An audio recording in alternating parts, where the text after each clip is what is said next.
Children do a thing we in the trade call externalize, and that means their symptoms show up in the way they're acting, sometimes by being louder and more disruptive, sometimes by being more clingy, sometimes by being more withdrawn and losing interest in things. And I think these older kids are managing most of them after a fashion. It's only the smallest slice that can't nourish themselves with telephone and electronic platforms.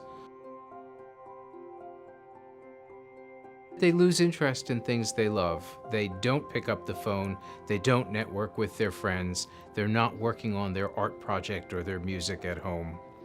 Smaller children, again, because they can't always verbalize what's on their mind, may manifest as much more disruptive and disrupted behavior. One of the most important things, especially for the younger children, is the structure and the schedule and the predictability. A key ingredient in whether a small child feels secure or not is, does it look as though mom and dad have got things under control? They look to mom and dad and decide, is this a safe situation?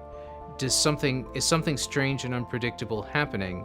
And the most important gift you give the child is when you let them know, we've got this. When your child scrapes his knee and you say to him, not, oh my God, your leg might be broken, but instead you say to him, oh, look at this, we'll clean this up. This is going to be fine. You're going to be good as new.